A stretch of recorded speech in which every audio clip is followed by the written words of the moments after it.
এই আমলের কারণে আল্লাহ তুমি আমার কাছে সওয়াবের জন্য আসে না। আল্লাহ মেহেরবানি করে দয়া করে ওই লোকটার সাথে আমাকে একটু কথা বলার চেষ্টা করায়া দেন। লোকটা ডাকতে বলে, হুজুর মালিক ইবনে দিনার, হুজুর শোনেন শোনেন, একটা কারণেই আমি আপনার কাছে যাচ্ছি না। কারণ হলো আমার নেক সন্তানটা দুনিয়ায় রেখে এসেছি। ওই সন্তানটা 5 ওয়াক্ত নামাজ পড়ে, 2টা হাত তুলে রব্বির হামহুমা কামা রাব্বায়ানি সগীরা বলে কান্দে। জোরে বলা যাবে কি একবার মারহাবা? হুজুর এই কারণে আমি কি করতেছি না, আমি আপনার কাছে সওয়াব নেওয়ার জন্য যাচ্ছি না। মালিক ইবনে দিনার রাহমাতুল্লাহ বলে, আমি হঠাৎ করে লক্ষ্য করে দেখি রে, একজন লোকটার শরীর দ্বারা জাহান্নামের আগুনগুলো হাউমাউ করে খাচ্ছে।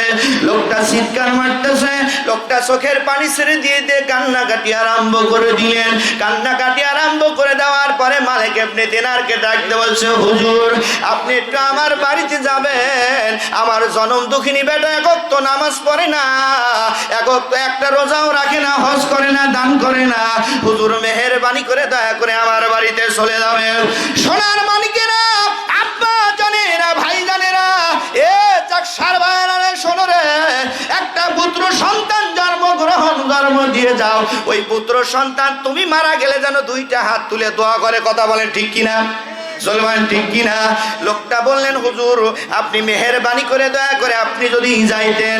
এবার সুন্দর করে মালিক ইবনে দিনার হাতটা নামায়া দিলেন। সোনার মানিকেরা, আব্বা জানেরা, ভাই জানেরা, হাতটা নামায়া দেওয়ার সঙ্গে সঙ্গে ওই লোকটার বাড়িতে খোঁজ করতে করতে চলে গেলেন। ওই বাড়িতে গেলেন।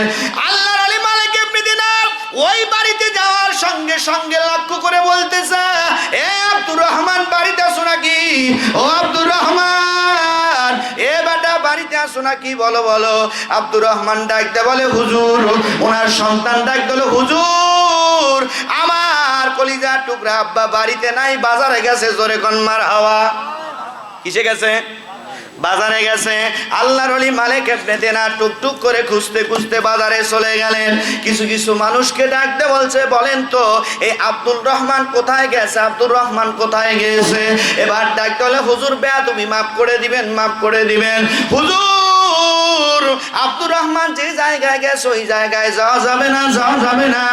বলছে কেন? বলছে আব্দুর রহমান মদ খাইতে গেছে। কি খাইতে গেছে? জোরে কয় না কি খাইতে গেছে? মদ পান করার জন্য গেছে। আল্লাহর ওলি বসে চোখের পানি ছেড়ে দিয়ে দিয়ে কান্দে আর ডাকতে বলে, যাও যাও আমার আব্দুর রহমানকে তাড়াতাড়ি করে ডেকে নিয়ে আসো। আব্দুর রহমানকে কেউ ডাকতে গেলেন না। আল্লাহর ওলি মালিক ইবনে দিনার টুকটুক করে যখন রওনা করলেন, রওনা করার পরে এবার বারে যারা বসে আছে মদখোররা সবাই দেখে পালালো। জোরে বলি একবার মারহাবা। আল্লাহ রলিকে দেখার সঙ্গে সঙ্গে সবাই এবি মদের ঘরের থেকে সবাই পালিয়ে চলে গেল। আব্দুর রহমান মদ কিরকম মাতলামি পেটা আরম্ভ করে দিয়েছে রে। করার পরে হুজুরের চেহারার দিকে তাকায় বলতেছে, হুজুর আপনাকে চেনা চেনা লাগে, আপনি কে বলেন?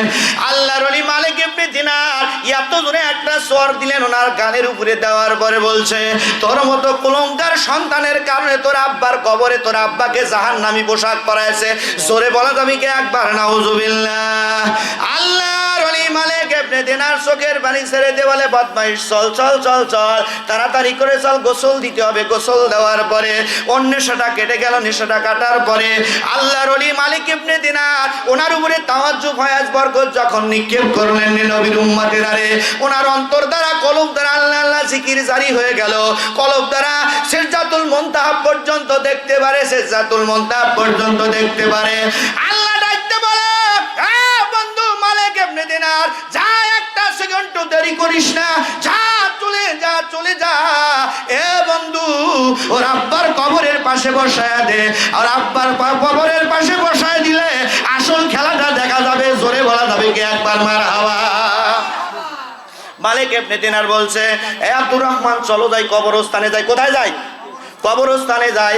আল্লাহর নামে কসম করে বলতেছি, আজকের মাহফিলে হাজার হাজার রূহ এসে দাঁড়ায় গেছে। জোরে বলা যাবে কি একবার মারহাবা? এ চাকসার বায়না, সর্বর্তন গাছার বায়না রে, একটা দিন কি রাত জাগতে পারবে না তোমার জনম দুঃখিনী মার জন্য, কলিজার টুকরা আব্বার জন্য তুমি কি একটা রাত জাগতে পারবে না? আসো আসো মাহফিলে। মাহফিলে আসলে তোমার আব্বা মার জীবনের গুনাহ আল্লাহ মাফ করে দিতে পারে কিনা? সরবান পারে কিনা? মালিক ইবনে দিনার বলছে বাবা চলো। ওরা আব্বার কবরের পাশে বসায় দিলেন মালিক ইবনে দিনার। দেওয়ার পরে মালিক ইবনে দিনার দুইটা হাত উপরের দিকে হাত তুললেন। আল্লাহ তাবারক তাআলার কাছে হাত তোলার সঙ্গে সঙ্গে ডাক দিয়েছে, মালিক রে, আমার আব্দুর রহমানকে ওর আব্বাকে দেখার মতো শক্তি দান করে দাও। জোরে বলা যাবে কি একবার মারহাবা?